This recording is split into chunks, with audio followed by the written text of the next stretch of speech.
I'm a psychologist and a neuroscientist by training. When I first began my career, I began with a question. Why is it that some people are more vulnerable to life's slings and arrows and others more resilient? And that question is still central to all the work that we do. And we were particularly interested in how we can nudge people along this continuum to nourish and nurture the qualities that promote human flourishing. In the early part of my career, I focused almost exclusively on the negative side of the equation, on adversity, on the brain circuits that were important for understanding why some people are more vulnerable to stress, why others may be more likely to develop a depression or anxiety.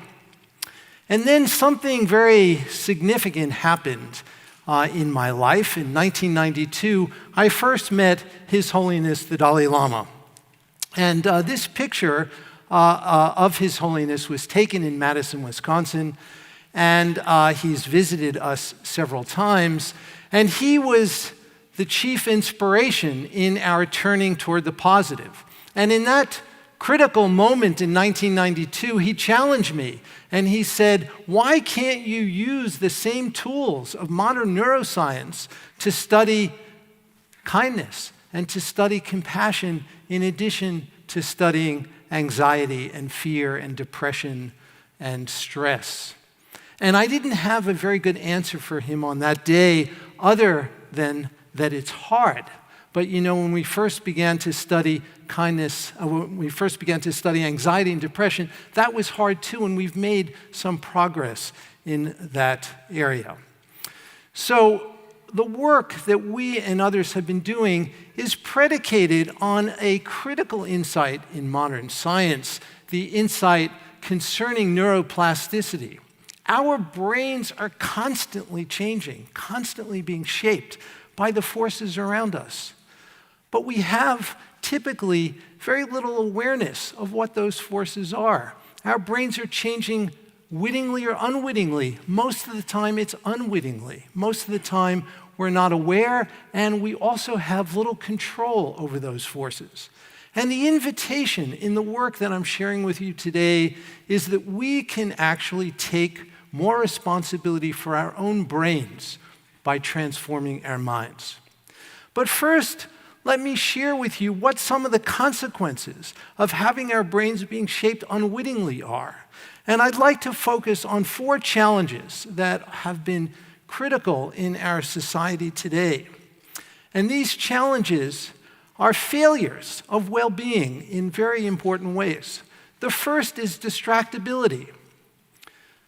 Research indicates that if we take people out and about in the world and we text them, and this has been done in a study that was published a number of years ago, very influential study with several thousand people, we text them and we ask them 3 questions. The first question is, what are you doing right now? And they check off from a list of activities. Second question, where is your mind right now? Is it focused on what you're doing, or is it focused elsewhere? And the third question is, at this very moment, how happy or unhappy are you? Here's what was found. The average American adult spends 47% of her or his waking life not paying attention to what we're doing. Folks, we could do better. And when they were not paying attention to what they're doing, they were significantly less happy. The scientific paper upon which this is based was titled, "A Wandering Mind is an Unhappy Mind." In addition, there is a huge increase in the incidence of attention deficit disorders in children in this country. This is a graph showing a trend over the last decade. There are many reasons for this increase, but some of them have to do with a genuine increase in distractibility. If we're all honest with ourselves, our nation is suffering not simply from a fiscal deficit, but from an attention deficit. We also are suffering from loneliness. Despite the fact that we're all so much more interconnected, 76% of middle-aged Americans report that they have moderate to high levels of loneliness. And this loneliness is not an ephemeral, subjective state. It also impacts our bodies, our physical health. Recent research shows that loneliness is actually a more significant predictor by more than a twofold magnitude of early mortality compared to obesity. So this exacts real tolls on our brains and our bodies. And again, research shows we can do better. Negative self-talk and depression, we all have a narrative in our mind that we carry around about who we are. And sometimes we have negative beliefs about ourselves, which can culminate in depression. And this turns out to be a very serious problem. Depression is on the rise. If you look at trends just over the last few years, what you see is a very large increase, particularly among women. Over the last 3 years alone, there's been a 33% increase in diagnoses of major depression in women. And this trend is occurring in teens as well. These are disturbing trends in kids ages 12 through 17, and the gender difference also is very, unfortunately, robust, where the incidence is much greater in females, and this trend is getting worse over time. And again, the evidence suggests that we can actually train our mind and harness the power of neuroplasticity to change these qualities in our mind. Suicide rates are very disturbing. During the Great Depression, there was a huge elevation, and those rates have come back down. And then since the year 2000, there has been, unfortunately, a steep rise in suicide rates. And again, this is not something restricted to adults. Our teens are showing more than doubling over the last 10 years in suicides, so that today in the United States, unfortunately, more than one teenager every single day is taking her or his own life. There also is a pervasive loss of meaning and purpose that people are reporting. And this loss is not simply, again, a subjective quality, but also exacts a toll on our health and other aspects of our well-being. Research shows that a lack of purpose predicts an early death. In a recent study, people who were in their 60s with a low sense of purpose had more than twice the likelihood of dying within 5 years compared to people who reported a high sense of purpose. So again, there are intimate connections between our psychological well-being and our systemic health. Each of these challenges affects the mind and the brain. We're not thriving, but the invitation is that we really could be. So we've developed a framework for understanding a healthy mind, and this framework includes 4 pillars.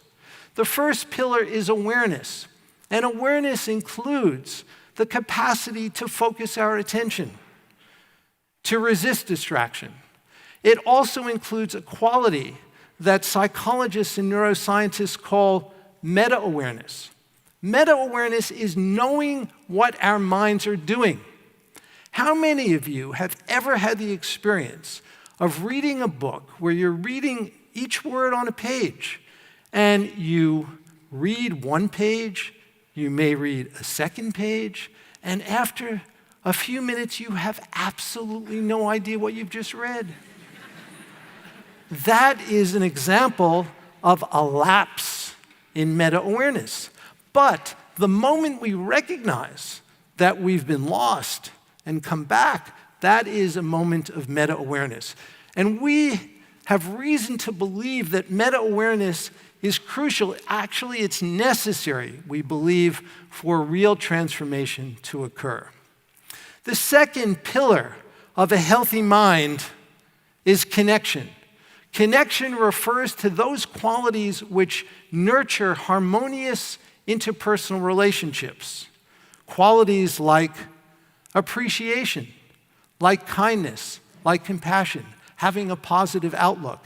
And again, the research shows that it doesn't take much to start activating these latent qualities which can flourish and become stronger. The third pillar of a healthy mind is insight. And insight is about insight into the narrative that we all have about ourselves. At the very extreme end of the continuum, there are people who have a very negative narrative. They have negative self-beliefs, and they hold those beliefs to be a true description of who they are. That is a prescription for depression. And a healthy mind entails changing our relationship to this narrative. Not so much changing the narrative itself, but changing our relationship to it, so that we can look at the narrative and see it for what it is. What is this narrative? It's a constellation of thoughts. And when we can see it as that, we can foster more room, more breathing room, and this leads to increased well-being. Finally, the last pillar of a healthy mind is purpose. And here, we're talking about having a sense that our life is headed in a particular direction. And most importantly, it is about taking more and more of the activities in our lives as belonging to this sense of purpose. Can you envision living your life so that taking out the garbage and doing the laundry is still related to your sense of purpose? Being able to broaden it in this way is a very crucial ingredient of a healthy mind. Have you ever trained your mind? Research from neuroscience leads us to understand that there are two fundamentally different kinds of learning. One form of learning we call declarative learning, which is learning about things. I can learn the value of kindness by sitting down and studying texts about kindness, but this won't necessarily lead us to become kinder. We can teach people the value of honesty, but this will not necessarily make them an honest person. In order to cultivate these qualities, we need a second form of learning, and that is called procedural learning. Neuroscience teaches us that these kinds of learning operate through totally different brain circuits.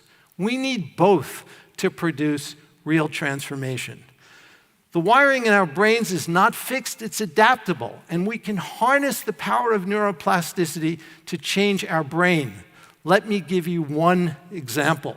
This is an example from research that we did where we randomized people to a group that received compassion training for 2 weeks, another group that received training from cognitive therapy.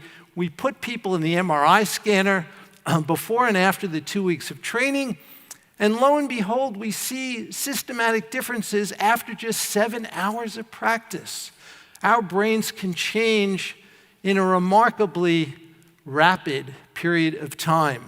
The changes that are displayed here are changes in a circuit that involve the prefrontal cortex and the ventral striatum, a circuit very important for certain kinds of positive emotions, which gets strengthened after just this short amount of practice. So these and other kinds of data indicate that the brain really can change quite quickly. It doesn't mean that these changes will last, but it means that they can occur, they can begin, and with systematic practice, they will endure. We view this as an urgent public health need. So we need to start someplace. I would recommend 3 minutes a day. When human beings first evolved on this planet, none of us were brushing our teeth. And yet, today, we all do. This is not part of our genome. This is a learned behavior. And it doesn't take much to start these mechanisms in the brain to change. So We can do this when we're doing other things. We can do this while we're commuting. We can do this as we're literally brushing our teeth. We can do this as we're having our first cup of coffee or tea in the morning. We can do this as we're walking. This can be incorporated in routines of our daily life. So we can nourish our mind, and through it we can change the world. We can reduce implicit bias that gets under the skin. This is something that we've shown can occur with strengthening connection. We can increase school achievement, and we've and others have shown this with training in awareness. We can reduce healthcare costs potentially by cultivating well-being, as the connections that I've illustrated show. We can cultivate a strong sense of purpose, we can reduce distraction, and we can increase productivity and focus.